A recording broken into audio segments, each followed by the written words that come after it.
Okay. طيب. Now we're being recorded. Good evening, everyone, and happy Ramadan. This is me, Dr. Samih Abdel Jalil. And these workshops that I'm conducting are part of the Ramadan forum that we're hosting here in Jeddah FLS. I think you guys, my face is familiar to most of you.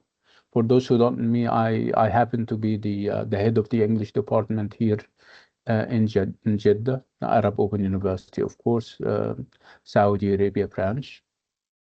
The idea is that we're hosting a number of activities rising up to the occasion. Ramadan, I mean.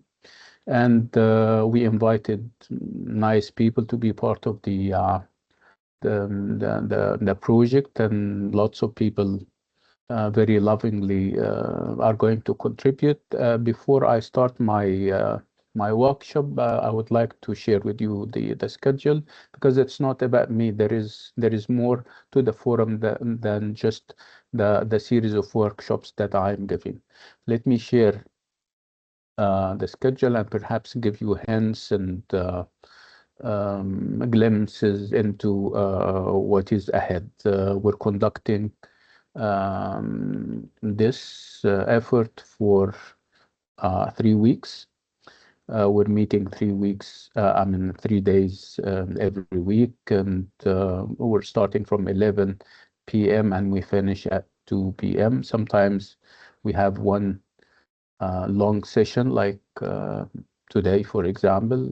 Other times we have two, and some other times we have three separate sessions, an hour each. So I'm hopeful you find the experience beneficial and fruitful.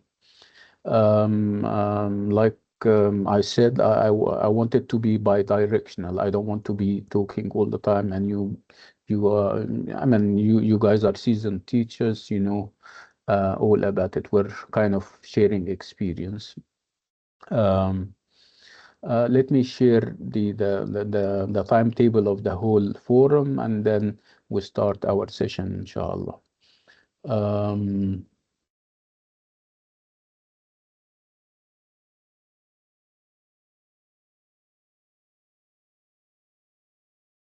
So this is our timetable. Again, this is the whole effort runs under Jeddah FLS Ramadan Virtual Pavilion, and we're, like I said, doing this between March 1st and March 20th. And I'm sharing here the link to the room, of course. And these are the timings. Like I said, we were meeting for 3 weeks, and each week has three 3 days, and we meet 3 days, Saturdays and Tuesdays and Thursdays. And again, it's from 11 p.m. until 2 a.m. Ramadan, of course, so it makes sense that we're making it run this way. Okay. So these are the sessions that we're having. I have a number of workshops, and they are all geared towards, refreshing our memories about what teaching is and what teaching is not. Again, these are kind of hands-on knowledge sharing sessions where I don't assume that I know more than you guys do. You're more knowledgeable than sometimes you give yourselves credit for. So interesting stuff. Ranging from whatever is TEFL and TESL to translation by Dr. Mohsen on Tuesday, for example. And then you have also Dr. Hassan giving us a session on AI-powered learning. And this is actually addressing students, but it wouldn't harm if teachers attend to. So AI-powered learning, smart strategies for successful learning, and we're targeting students, like I'm saying, by Dr. Hassan al-Mahdi, or Mahdi, I'm sorry. And then we'll move on and go all the way to Saturday, where I am meeting you again. Did I talk about Thursday? Yeah, we're meeting on Thursday and Saturday. And then we have something very interesting on Tuesday, the second week, March 11th, where we're having a writer, a novelist, Dr.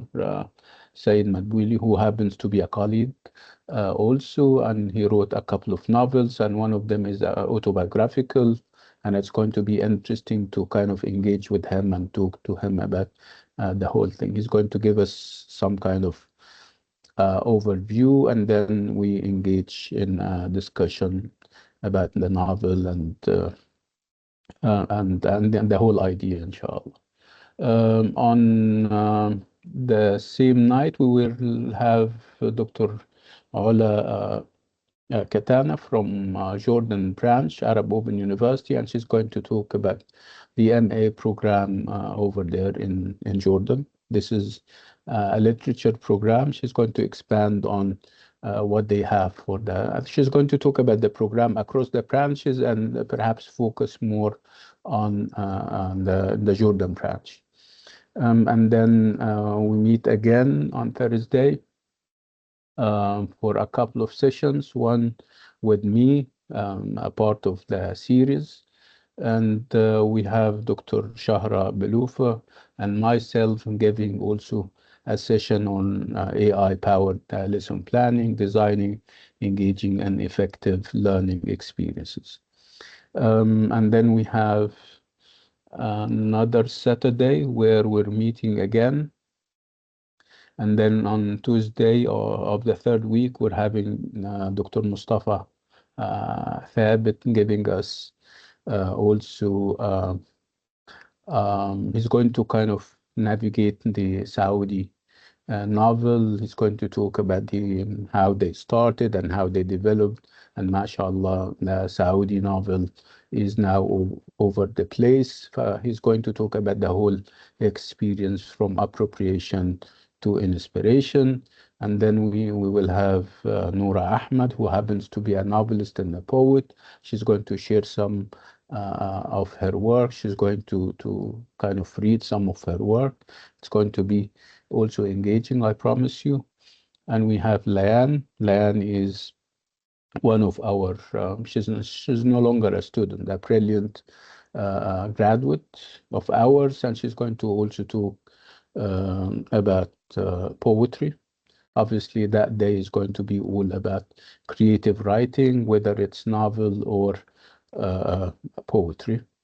On Thursday, we have something by students, and then we have Dr. Adam Idris giving us also some insights into the Sudanese cultural scene, the trajectory of the perhaps the creative process in Sudan.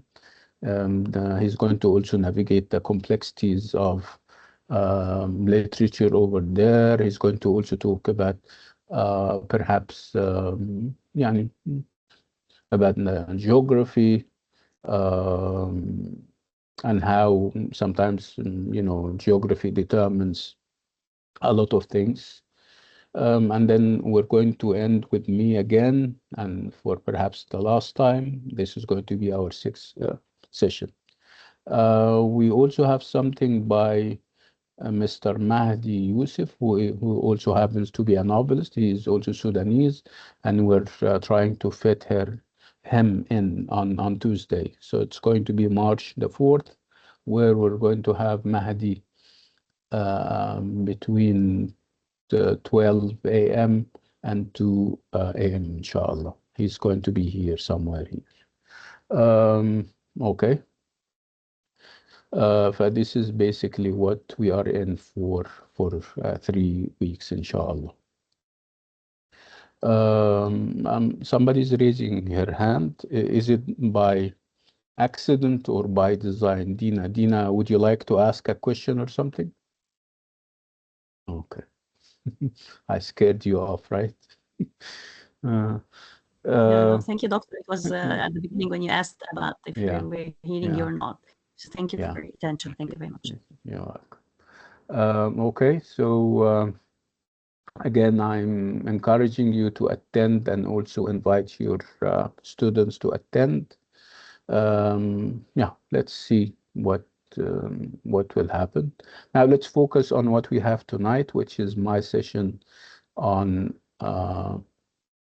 on TEFL, or it can be TEFL, can be TESL, you name it.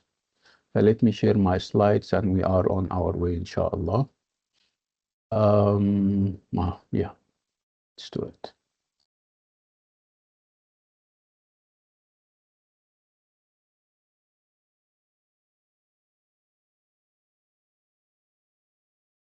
Okay, so this is what we're doing tonight, inshallah. TEFL, from common sense to nuance. And this is our first workshop. That's going to be like, I'm going to give you like a roadmap as what we are in for. We're going to also focus on perhaps having you speak about your expectations, your assumptions as what teaching is and what it isn't, and stuff like that. So it's TEFL, from common sense to nuance. Okay, so it's common sense that we're talking about, and of course nuance. So what do I mean when I say common sense? What comes to your mind when I say common sense?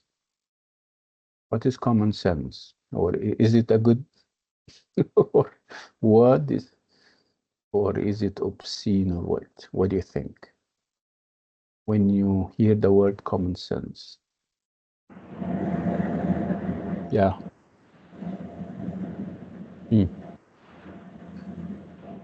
Oh, perhaps let me tweak the question a little bit. When you first heard the title, from common TEFL, from common sense to nuance. So what do you think I'm going to talk about? What is it that yeah, Khalid, can I ask you to mute your mic, Malish? Yeah, okay. So let's go back to the common title. sense means Let's focus on the title and your expectations. TEFL, from common sense to nuance, or nuance. I think common sense means what everyone knows Yeah, about that's about teaching. okay. So if we're talking about common sense generically, without talking about teaching, it's like what you're saying. It's knowledge that is available to everyone. Everybody knows one thing or another about something, right? It's common knowledge, right? Exactly. Okay. So can I have more take on that? It's the basic level of practical knowledge that everyone or most people know. So if somebody's asking about, I'm sorry, asking about the rabbit,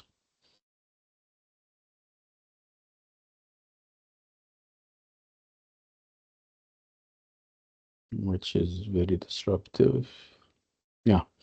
Yeah, like Miss Maisa is saying, it's again, she's adding to the definition by talking about the idea of practical knowledge. Again, it's practical knowledge. The basic level Uh, of practical knowledge that yeah, most people know. yeah, I like it when you said that it's basic. It's basic level. It's basic knowledge. Okay, it's basic, right? So if we talk about whatever is basic and whatever is not, we're talking about a spectrum or a quantum, right? Where you have levels, right? So knowledge can be basic and can be perhaps more basic, right? Okay, nice. Any other input?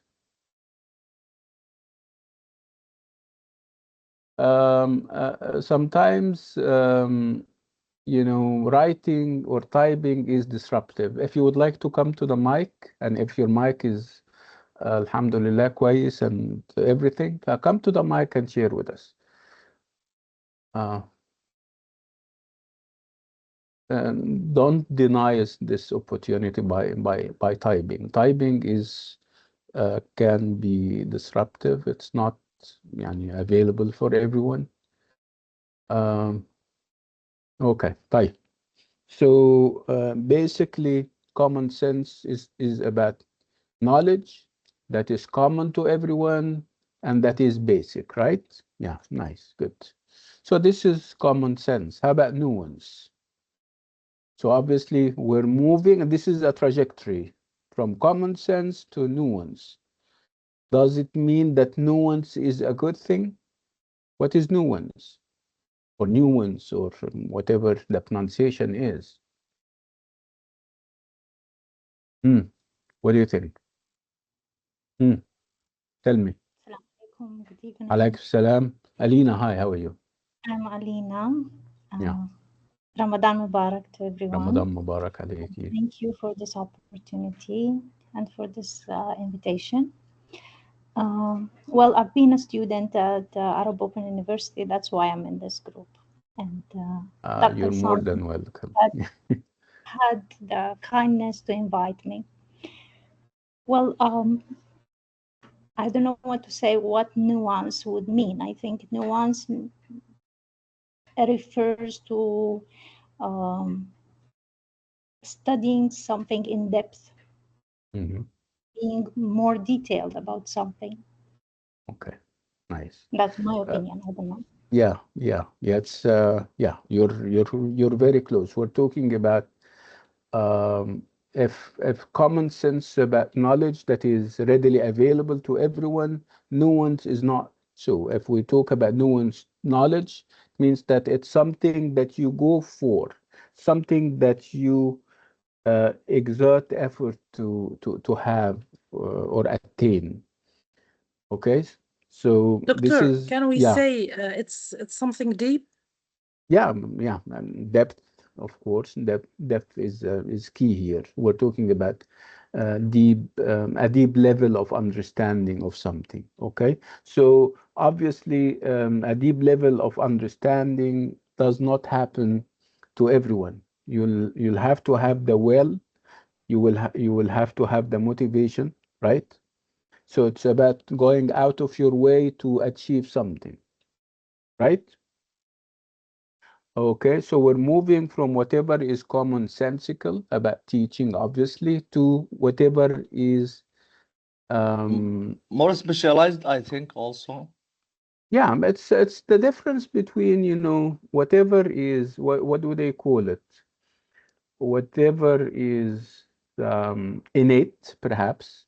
Common sense is about innate things that you're perhaps born with. Conventional wisdom, if you like, while nuance is about whatever you acquire. So acquisition is about exerting efforts, right? Okay, nice. So obviously it's a trajectory.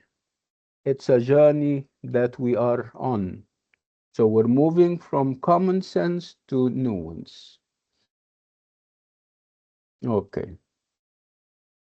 So TEFL from common sense, and my definition of common sense would be is about talking the talk, and we're moving from talking the talk to walking the walk. Obviously, you know the difference between only talking about something and then you practice this something and you're comfortable doing it and practicing. So this is what we're doing.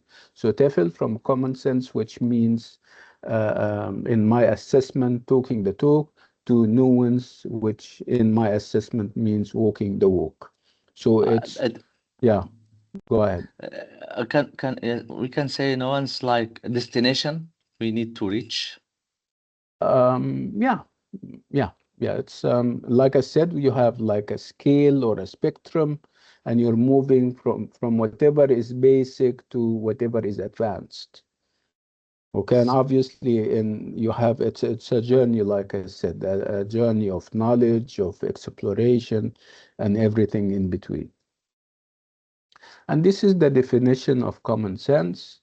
And I don't mind if we invest a minute or two reading it, but this is what I want you guys to do. This is, of course, taken from Wikipedia. So I would like you to read it and perhaps highlight whatever you think are the keywords. I'll give you a minute or two.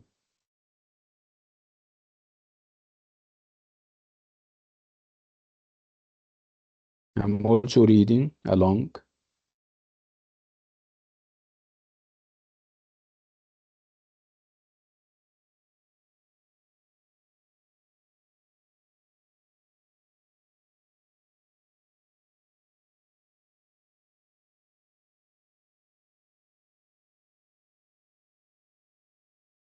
I would like you to keep stock of the words that you think are key. And I'll do the same thing.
Okay, so let's see if we have arrived at conclusions about the keywords or not.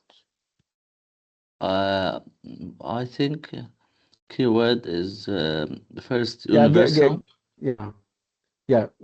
give us one word or a phrase, Dr. Mohammed. Okay, that's Universal, which you yes, mean which is universal knowledge?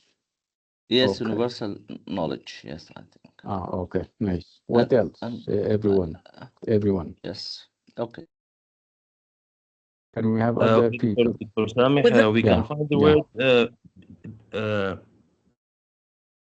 shared by nearly all people, for example. This is one of the keywords. Is Shared it by here? all Well, time. you're in, and I don't want you to rephrase. Is it? Do we have it, Dr. Khalid, here Yes, in the we have it definition? here. Okay, nice. Yeah, nice. Shared by Very nearly good. all people. Yeah. Okay. So which makes it common, like we said before, which makes it universal, like Dr. Muhammad said. Okay. What other keywords do we have? Without argument. Without. I don't see argument. I see without judgment. You mean judgment? Yeah, it's argument. there. I am mistaken. Yes. Without argument. How about the word before it? Without reflection.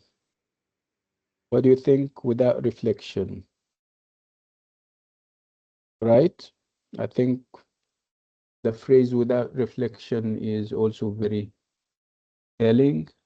Yeah. What else? Anyone and everyone? Conventional wisdom, good taste. Yeah, absolutely. Conventional wisdom. So these are the words that I also came out with. Let me share them with you.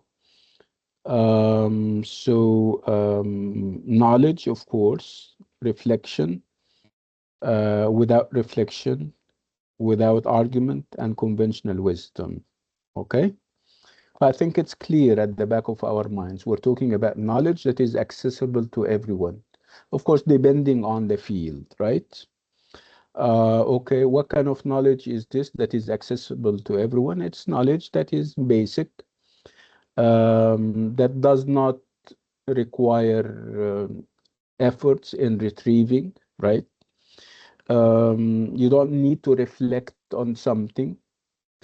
You don't need to argue for or against something, okay? And to sum it يعني up, it's more or less like conventional wisdom.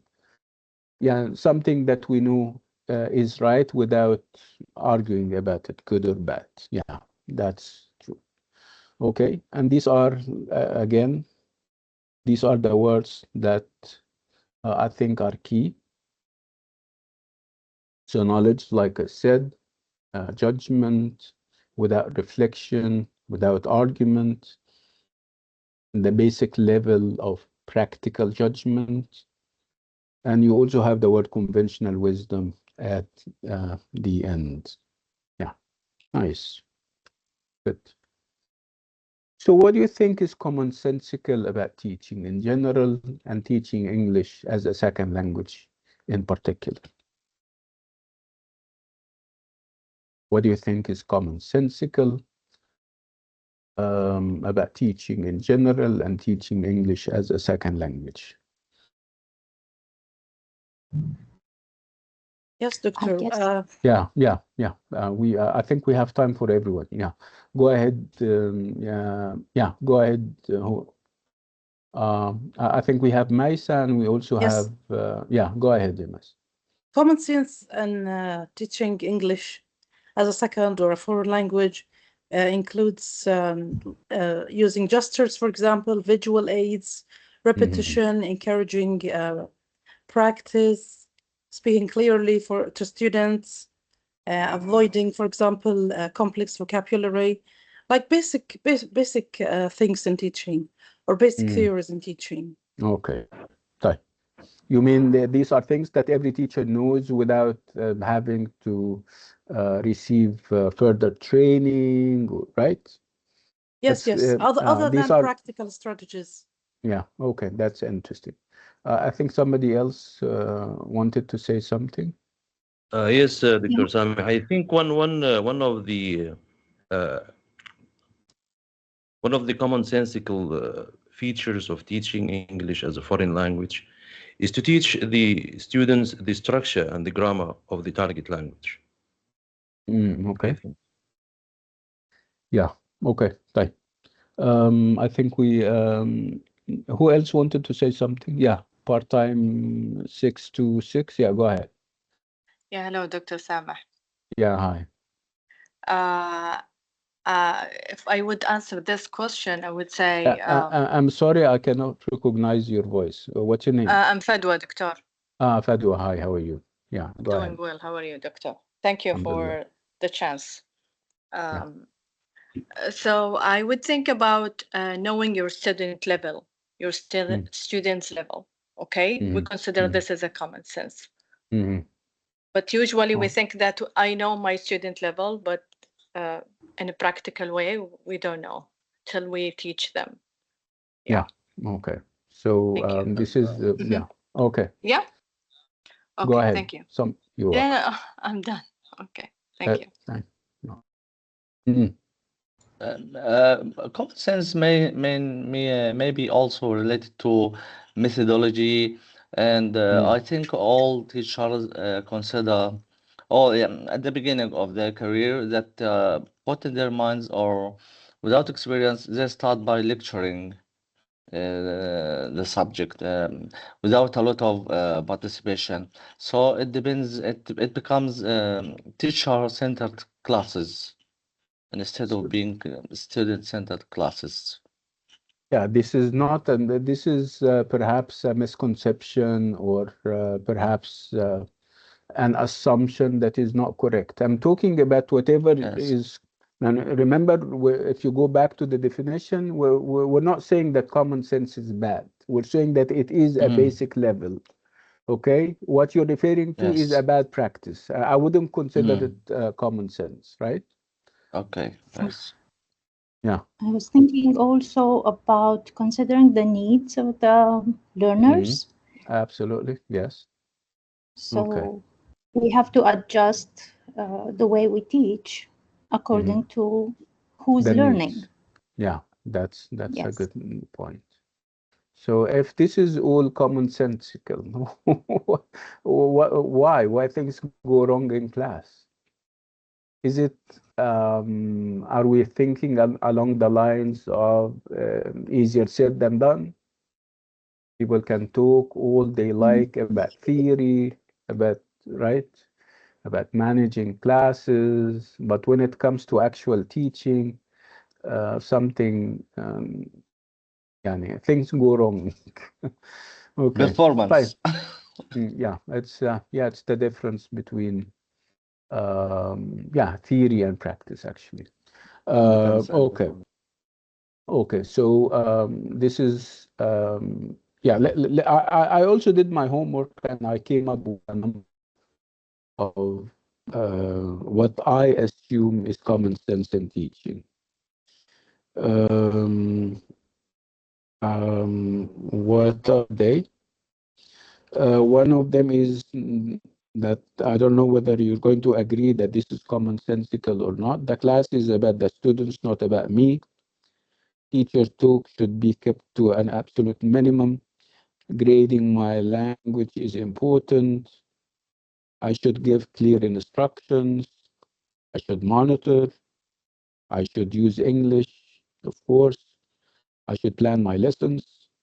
I should group and pair my students. I should have a good relationship with the learners. I should meet the lesson aims. I should check understanding. I should give feedback.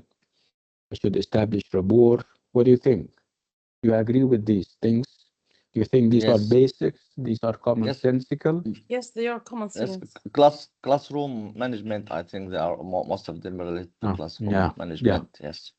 yes. Great. Okay, nice, very, very good. What do you think of this? When all you have is a hammer, everything looks like a nail. You agree with this statement? Think about it.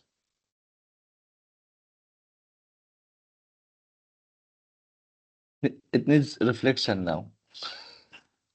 Yeah, I need you to reflect on this statement and tell me what it means and how it is manifested in class, the good and the bad. When all you have is a hammer, everything looks like a nail.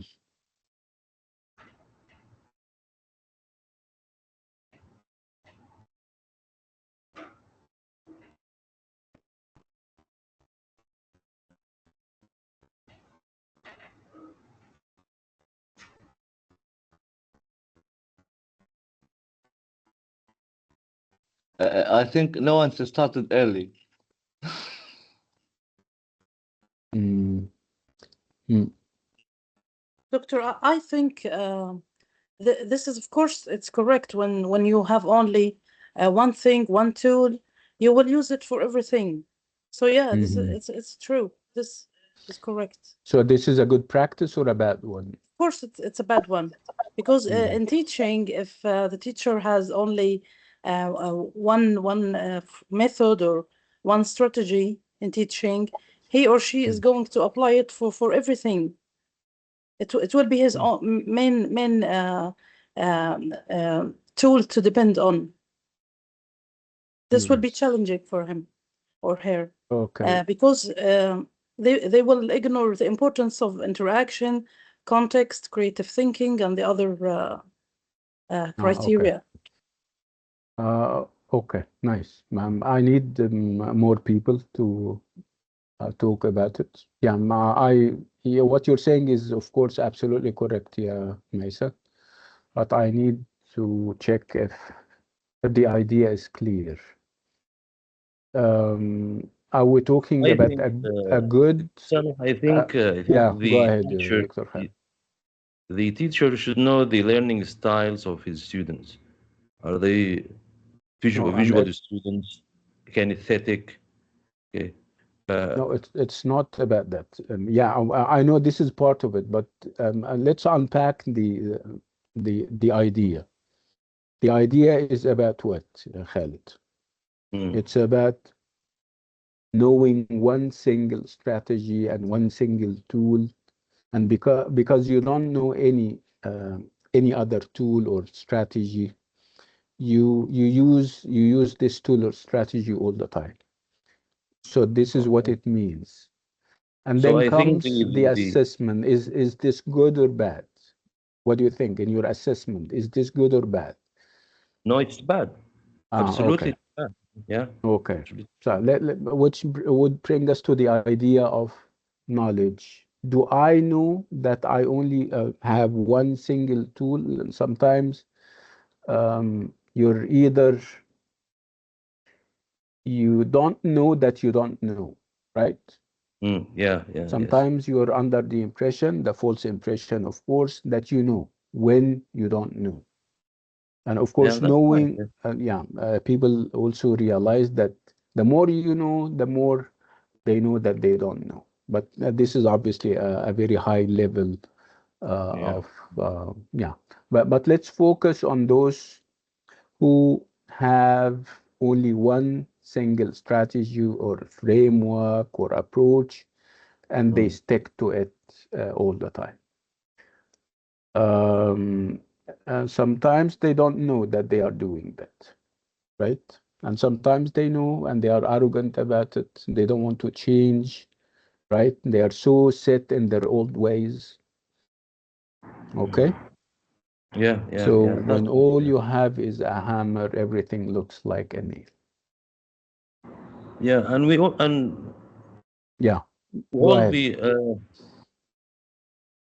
know that any lecture or any class has its own circumstances. So I think the teacher should change, should change his method, should change his strategy from time to time. Yes. Yeah. Again, awareness, self-awareness is very important. You need to know that you don't know.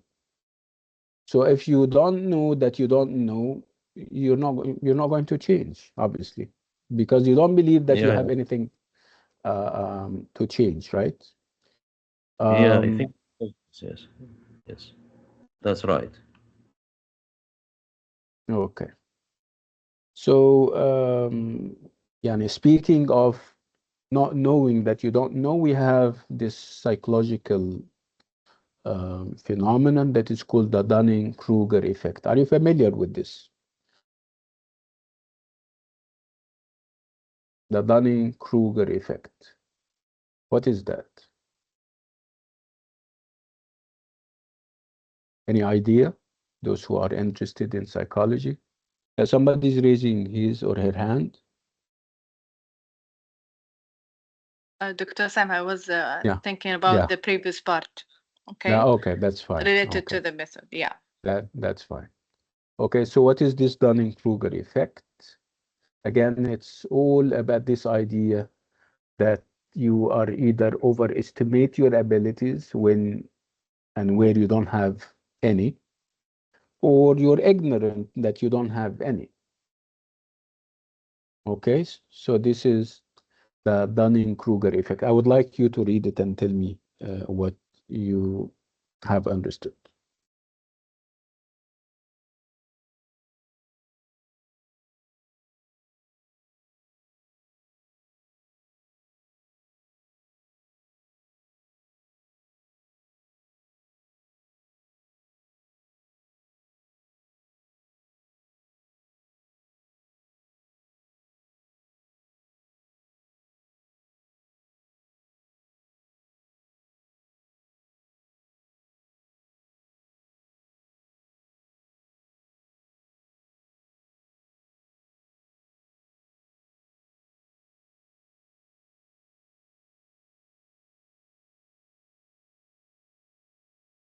Okay.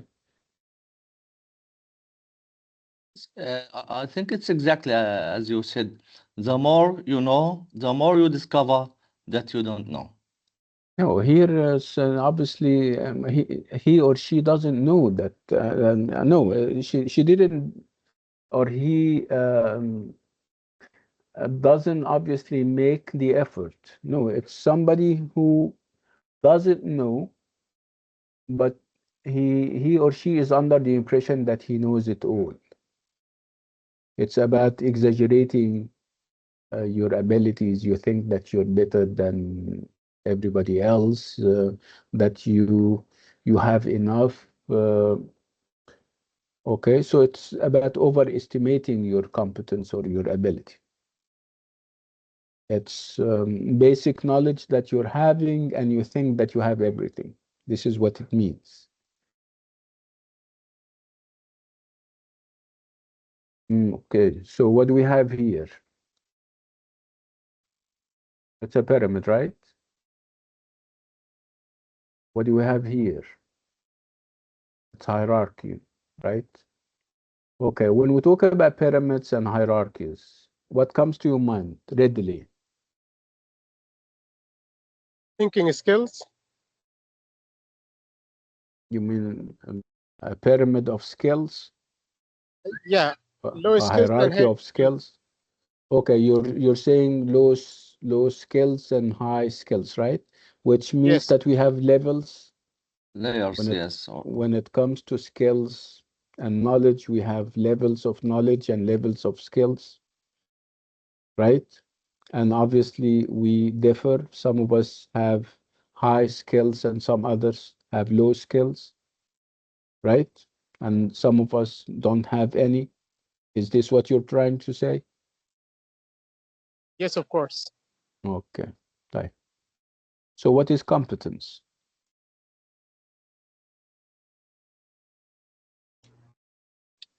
Ability.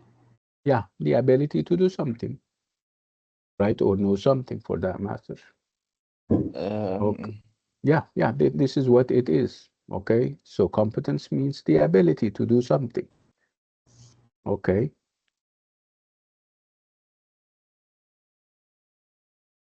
We have what we call a competence pyramid or a hierarchy of competences, which means, remember when we spoke about pyramids and hierarchies, we spoke about levels, which means that even when it comes to competences, we have levels. We have people who are very highly skilled, and we have people who are not very highly skilled, and we have people in the middle. And it's also about your awareness and your consciousness. Sometimes you're highly skilled and you know it. Sometimes you're low skilled, you don't have any skills, but you don't know it. Okay, and like I said, we have a pyramid for that, we have a hierarchy for that. And this is the hierarchy of competence. I would like you to look at it. We'll talk more about it in a minute, but just have a look.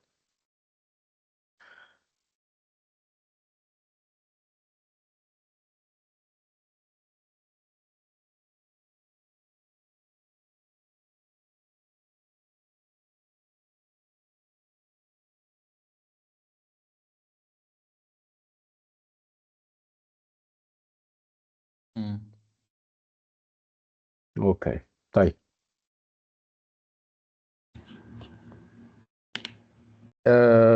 Obviously, we have, like I said, ranks, and we have levels. And obviously, being unconscious or having unconscious competence would be the highest, right? Which means that, yeah, it's a high level of knowledge, and it's a high level of skills, and everything, right? And at the bottom, you have unconscious incompetence. It means that you are incompetent, you don't have the skills or the abilities, and you don't know that you don't know, right? Are you getting the point? It's a spectrum where, yeah, you have, we're obviously moving, if we're moving from the left, so unconscious incompetence would be the first, and unconscious competence would be the last or the final stage, right? Yeah, go ahead. The final stage, I think unconscious competence means underestimate your ability. لا ما فيهاش underestimation ولا حاجة فيها. It means that you're doing things automatically because you know your abilities. You know, if you have a gap somewhere, you go and study for it, you prepare for it. until things become mechanical and automatic. So it's a high level of awareness that is also unconscious. It's very strange. With it, you Yeah, read I a think it's lot. like driving. Yeah. It's like driving your car from work to home, for example, without feeling that you are driving your car. It's not about driving home Just an as much example. as it is about driving in general. So driving without knowing, you're not very self-conscious about where to put your feet, where, right, moving around. This is unconscious competence, right? Like you don't know that you don't know. Yeah, in a sense, this is correct. Let's move to the definition. I would like you to read those different stages and see whether what we said is correct or wrong. So it's again the hierarchy of competence, everyone. And I would like, in the meantime, I would like you to, for every stage, I would like you to give me a word or two as keywords. And I'll do my homework too and read along.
Okay. So, unconscious incompetence. What is a key word or phrase? Unconscious incompetence. Doesn't recognize the deficit. Yeah, he or she doesn't know that he doesn't know. Again, if you don't know that you don't know, you're not likely to change. You're going to stay where you are, right?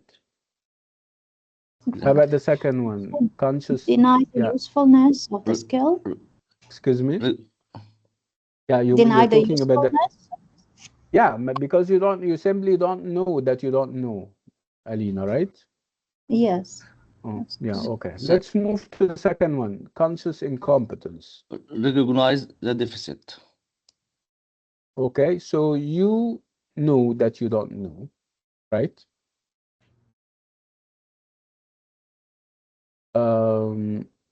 Again, what is interesting that he or she is ready to change, right? Yes, okay, how about three? The deficit. Yes. How about three? Conscious competence. Knows how to do something. But obviously, what's the difference between conscious competence and unconscious competence? If in the two cases I know the unconscious competence is related or is much more like the second nature is the key word. However, the conscious, the unconscious competence, I mean, second nature. Yes. However, conscious competence is like the heavy conscious involvement in executing the new skill. So that's the difference. Yeah, perhaps you know, but is it about applying and practice in three? That you, like I said, you know the rule, you know the theory, but you don't know how to apply it. And sometimes there are lapses, sometimes you forget because it's not automatic or mechanical yet. I Right? guess it's Yes. trial and error. You do the task, but with an effort. Yeah, because it's not mechanical or automatic yet, like unconscious competence, right? Yeah, okay. That's interesting. Okay. So which of them is, most of us, if we are mid-career or we are um, serious about our jobs, where are we normally? I think on the third, right? The third, right? Okay. So the individual understands and knows how to do something. It may be broken down into steps, and there is heavy conscious involvement in executing the new skill. However, demonstrating the skill or knowledge requires concentration. This is what happens with all of us. That's why we need further training. We need uh, uh, training development from professional development from time to time to make sure that we get things right. We learn how to do something in a variety of ways. Yeah, that's interesting. Okay. Let's move to something else. But before we do that, let's have like a 10-minute break. And then when we come back, we move and transition to another part of today's session. So I'll see you in 10 minutes, inshallah. Okay. Okay, thank you.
Hello?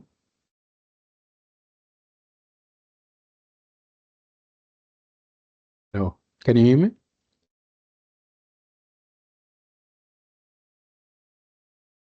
Yes, great. Yes. Yeah, are we all back? Can you kindly raise your hands if you're here?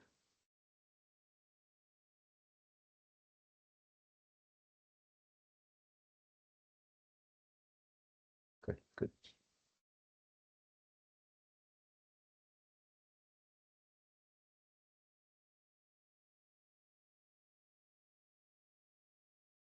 Okay.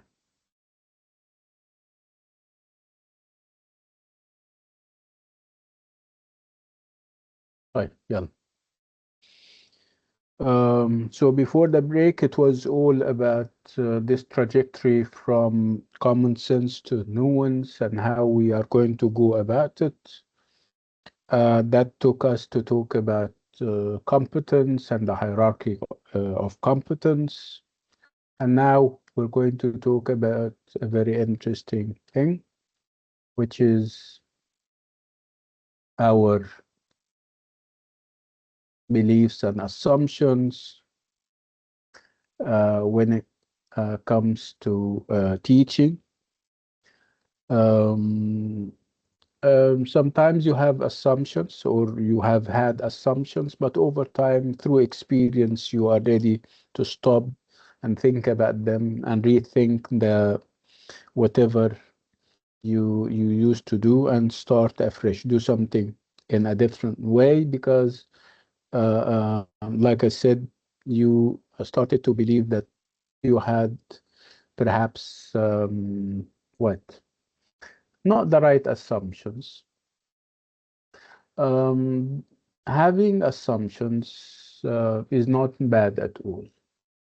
It's all perhaps about being ready to reflect on those assumptions through experience and see whether they still hold or you should perhaps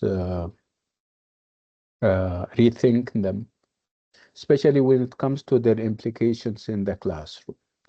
So I'm going to share with you some of these assumptions, and let's agree on whether we agree uh, uh, with them or perhaps we have a different opinion.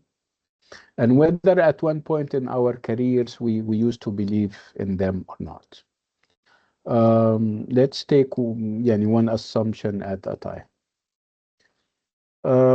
One such assumptions would be the fact that L1 or the native language of the learners should never be used in the class. Let me make it big.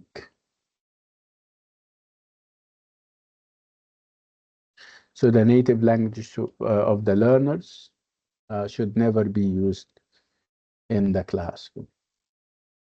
So what do you think of this assumption?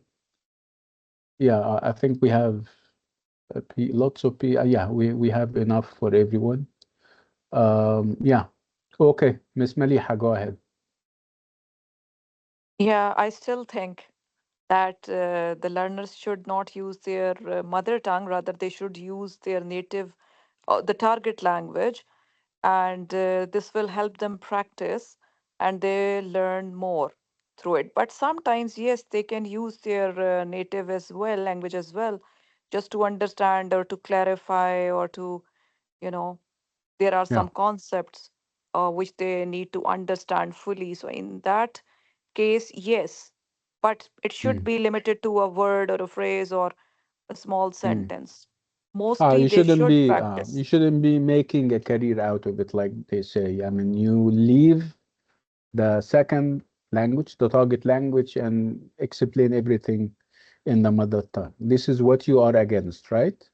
Yeah, I say that Mm. one should use the target language only. You're you Yeah. don't believe that sometimes this is what you said. You said that sometimes you need to perhaps support your efforts with a word or two from the native language, right? Yeah, that is possible. But Hmm. mostly it should be the target language. Yeah, but perhaps your situation is a little bit different. I don't know whether you speak Arabic or not, because the No, I native don't. you don't. No, So no, you're I not don't. going to. So they, Exactly. yeah, you Yeah, don't yeah, use it, and you wouldn't allow them to use it because you wouldn't understand them, right? yeah, yeah. That's the Mm, case here in Saudi Arabia.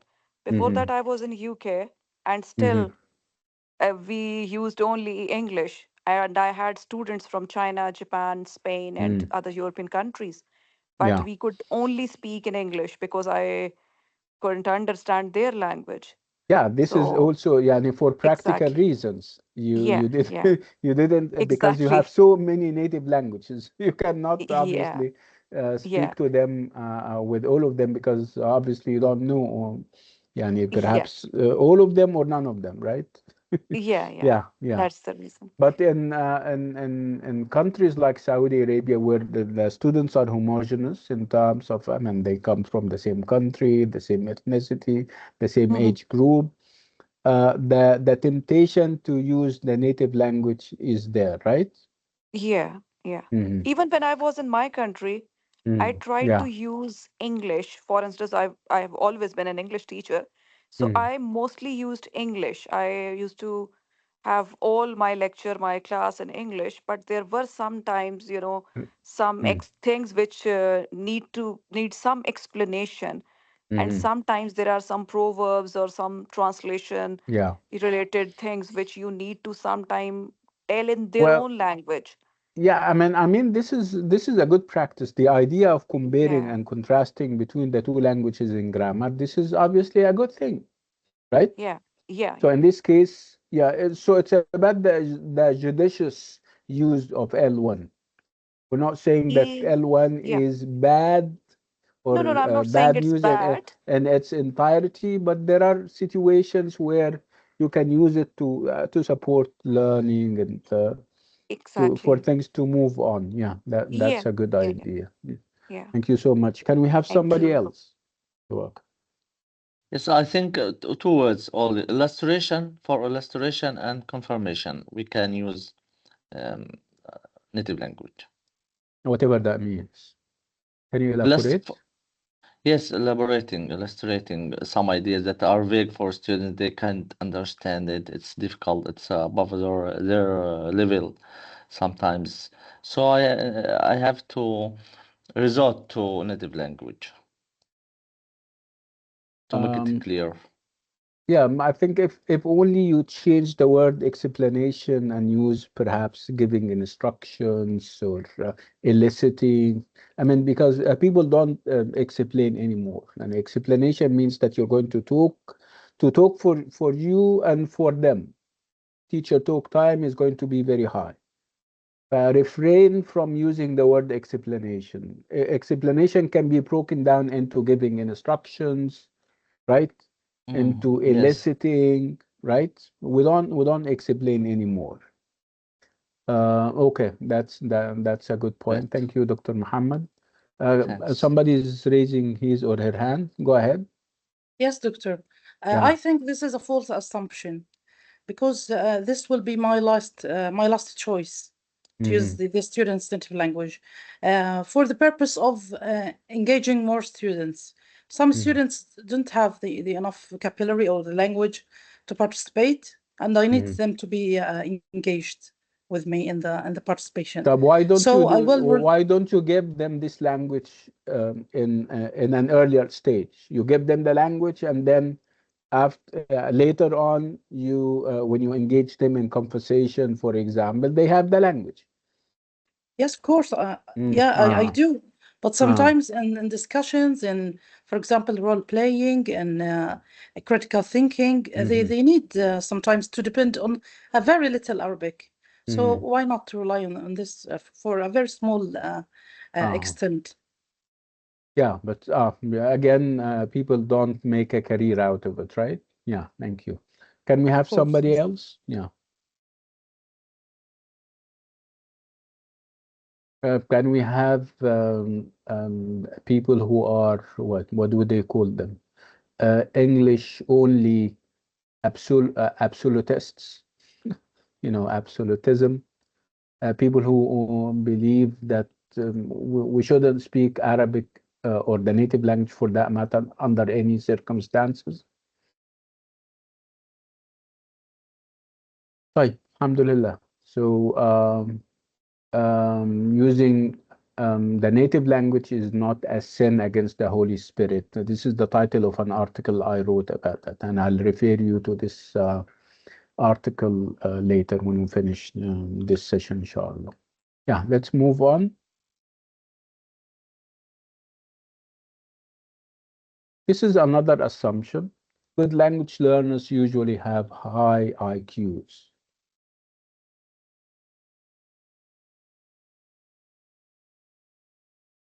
Good language learners usually have high IQs, which means that they Not are... necessarily.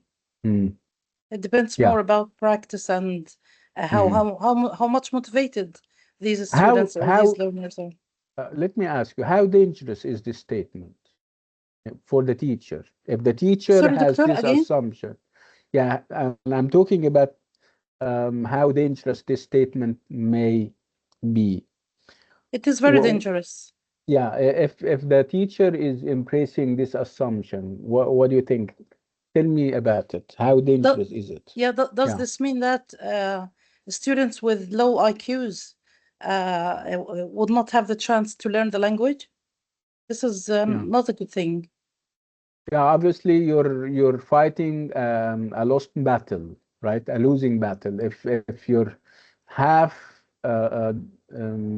perhaps half the population of your class, or perhaps the majority of population have normal or usual IQ, like every one of us.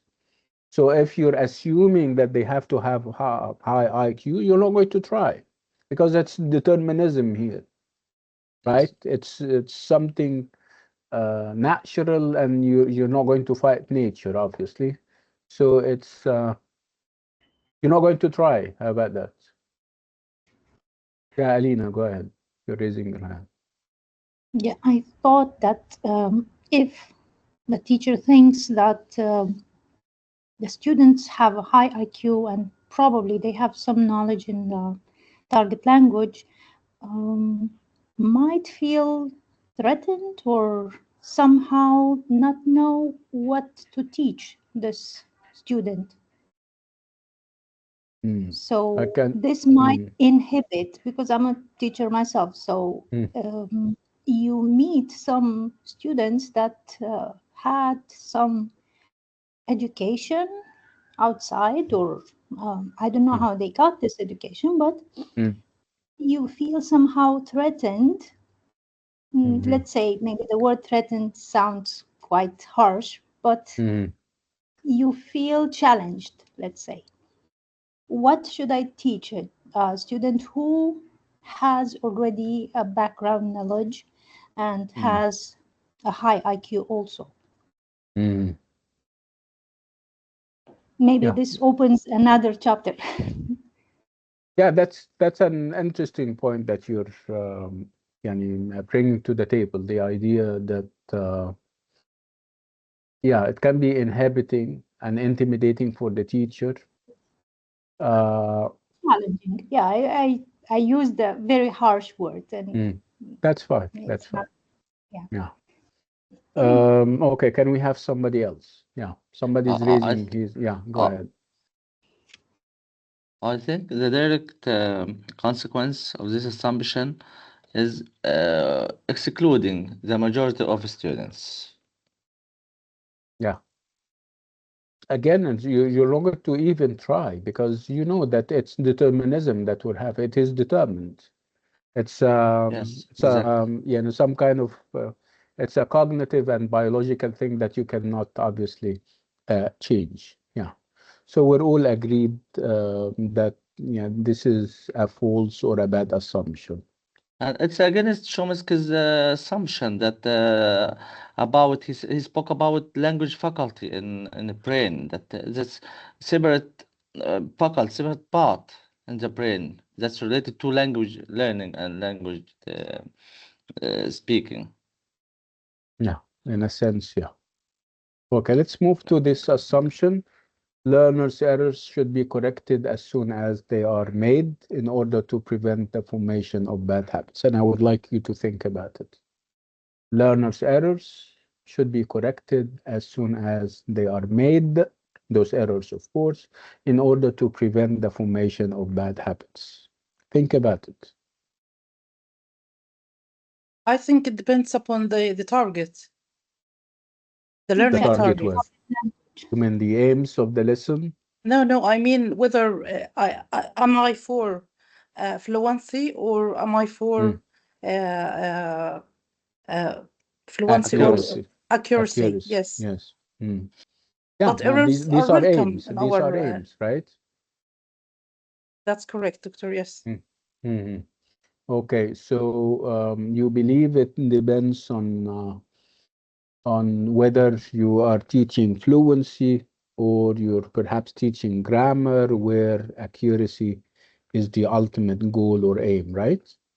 That's right. Okay, but what about the? I mean, regardless of whether your aim is fluency or accuracy, what do you think of this idea of, you know, stopping the student to correct him or her? Again, regardless of what your aim is, you think it's a good thing? Not always. It inhibits the learner. It Yeah, might them from speaking. yeah, okay. Yeah, Madiha, you wanted to say something? Yeah, I just want to say that it's not a good idea to just stop student and correct him or her for all and you know all the mistakes they are committing because Mm, they need to get confidence from the teacher, and yeah, in this way they will lose their confidence and they would probably think that let's not speak, yeah, otherwise they he or wouldn't she is do going it to again, correct. I promise you. Yes, Yes, so they wouldn't try. Yeah, yeah, yeah, they won't try. Yeah. yeah, And another thing is they should develop some fluency, in the start, even if they create some mistakes or if there are some mistakes. I think it's similar to the first language learning, because when a child learn to speak a language, we don't just stop them for every mistake and say, no, pronounce this correctly, say this correctly, no, this is wrong. Rather, we just, laugh and just yeah, facilitate the child, and the child never speaks correctly. Most of the time the child speak uh, incorrect words or the yeah, short form of that words, or maybe whatever he perceive or conceive. So we just facilitate the child by yeah, just saying, for instance, if you want to correct a student, instead of criticizing him or just correcting his mistake, you better say it correctly, so that yeah, modeling can yeah, also. yeah, modeling. We call it recasting.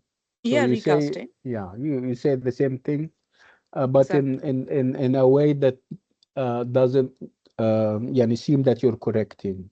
Yes. Again, it's about this idea of not embarrassing them, because language is about trying, is about taking risks. So obviously saying something in a wrongful way is taking a risk. So if you stop him or her, for that matter, to correct, so obviously he is not going to take to venture into new linguistic territories anymore, obviously, right? So this is what we are normally afraid of. Um, it's about encouraging them, not discouraging them. Um, yeah, that's a good idea. Let's move on.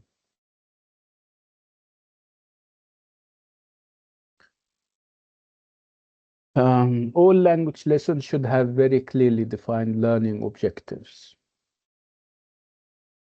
True. Yeah, this is commonsensical. Remember common sense, Yes. Yes. right? So Yeah. everyone would Yes. know what we're Yeah. going to do in this lesson. The track we follow. I Don't mean, evade the way. unless you have objectives and goals, so obviously it's going to you're not targeting anything. It means that you're moving aimlessly, like driving your car without having a destination in mind, right? Yes, exactly. So you have to have aims. You have to have a main aim and also a subsidiary aim. But of course, you focus on the main aim. Yeah, I agree. How about this one?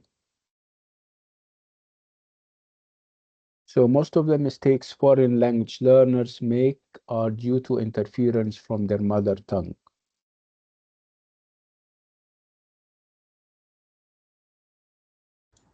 Not all of them, I think. Not all of them, of Mm. course, or not most of them, because of competence also. He doesn't know for example, the rules, the exact grammar of this language, and whether, for example, it has inflections or doesn't have inflections. It doesn't mean the interference of native language. Yeah, it And can. also about age, Excuse me. Yeah, go ahead. age of the learners probably Yeah, has a role in this. yeah. Whether they are too old or too young, you mean? Yes, if they are adult students, probably the mother tongue would have an interference because automatically they would apply the grammatical patterns that they used all their life. But if they're very young, probably they would make mistakes because they don't know the structures, as the previous speaker was saying. Yeah, and they can be in their what do they call it? Inter-language stage, where they haven't completely assimilated and absorbed the rules. That's why they are making mistakes. So it's not about, yeah, of course, the mother tongue and its interference is there, but it can also be that they are in a certain stage in their language development, right? Um, what else do you think are some of the possible reasons why they make mistakes? The method they learn or acquire language, I think, is very effective. For example, as we, you know that at schools, most of focus was on grammar and words without concentration or focus on speaking. So we find a lot of pronunciation mistakes and really not a strong accent. I think we find Okay. strong accent among the students. Can the teacher be a source of error? What do you think about that? Are you I familiar think with what we call teacher-induced errors? Errors that are transferred to the student through the teacher. The teacher didn't do his or her homework. I mean, he mispronounces certain words. His structure is absolutely. not always. Yeah, let's talk about that. Yeah, Mariha. Yes, I think that's the biggest problem because what I noticed once I have a young niece. So she came back from the school and there was this word mosque and she kept on saying mosque, mosque. And I said, "Dear, it's mosque."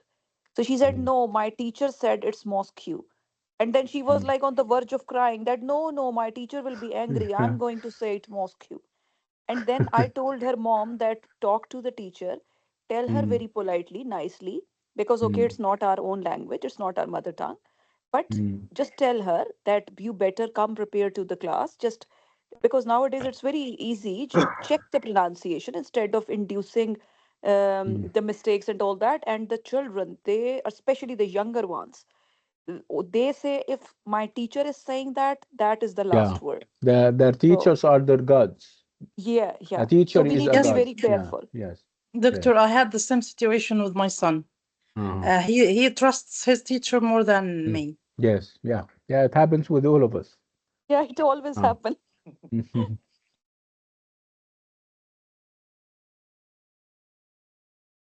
Okay, fine. Let's move somewhere else where we're going to talk about the ELT world, English language teaching. We're going to talk about the what makes ELT, the different issues that people are engaged in as we speak, the different aspects when it comes to English language teaching, TEFL, TESOL, and everything in between.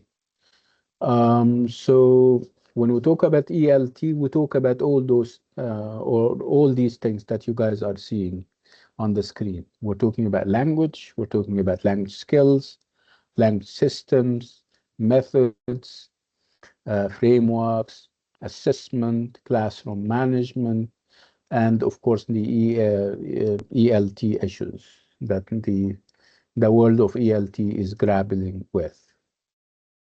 So what do we mean when we say that language is an aspect of the ELT? Yeah, ELT is about teaching the language, right? It's about teaching English, right?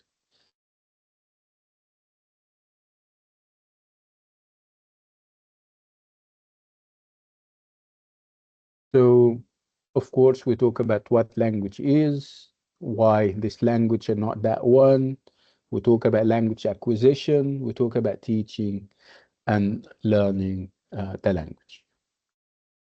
And I think we're not going to differ on and disagree on how important know about how important knowing the language is upon the part of the teacher, of course. Knowing the language should be about using the right terminology, grading the language. Again, it's about the nuances of the language. Why the language? We would talk about what kind of uh, orientation and targets when it comes to the language. Is it a lingua franca, a linked language, or is it a third language, additional language? And then we talk, of course, about language acquisition. And when it comes to language acquisition, talk about first language acquisition and second language acquisition, and the debate that is always there between or as how we learn the language. Is learning the first language like learning the second language or and lots of issues. Okay, so let's focus perhaps more on language acquisition. So when it comes to language acquisition, we're talking about first language acquisition and second language acquisition. Again, are they one and the same or are they different? This is what the debate is all about. And then, of course, we're going to talk more about them, and I'm just introducing those different aspects.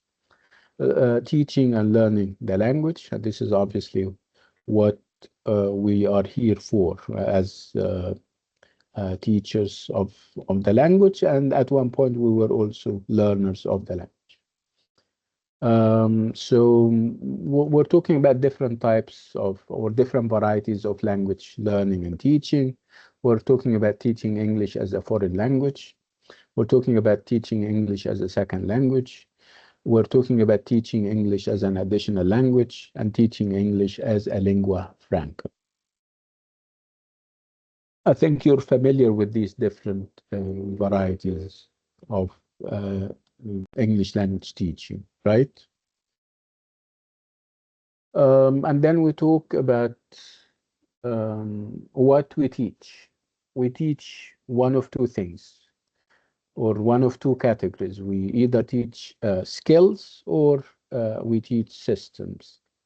So what do I mean by skills? The skills that cuts or cut across all the languages, speaking, reading, writing, and listening. These are language skills. And obviously we don't teach people how to hear or how to perhaps use the mouse to speak, obviously, because what we're doing with the skills, we're teaching sub skills and strategies.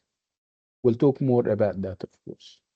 And then, so when it comes again to language skills, we're talking about listening, reading, speaking, and writing. And of course, you're familiar with this classification. When I talk about skills, I talk about productive skills and receptive skills. Of course, you know the difference by now. So productive skills are speaking and writing, while receptive skills are listening and reading. And then we move on to systems or language systems. When we talk, of course, about systems, we talk about grammar, we talk about vocabulary, we talk about pronunciation and phonology and discourse. These are all called language systems.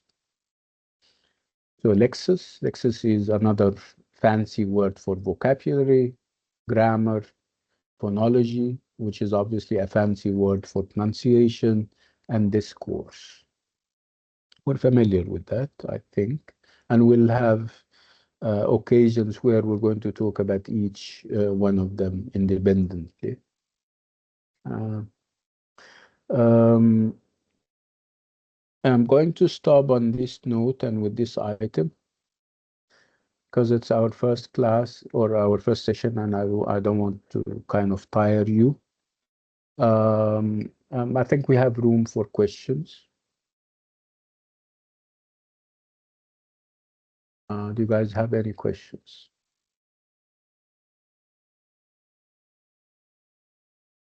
Okay, fine.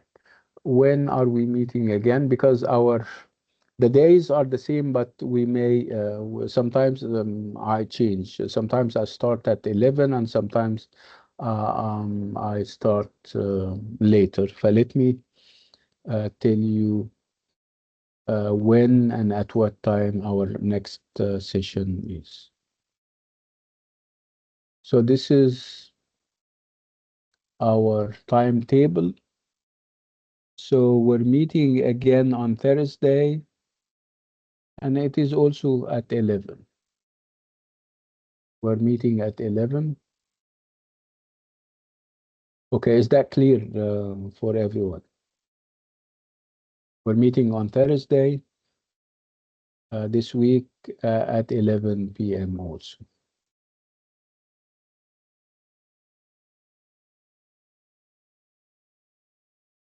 Okay, everyone, on this note and with this item, we'll come to the end of today's lovely session. Thank you so much, and I'll see you, inshallah, on Thursday. Salam alaikum. Bye. Thank you, Dr. Sami. You're welcome. Bye. Thank you very much. You're welcome. Bye. Thank you. You're welcome.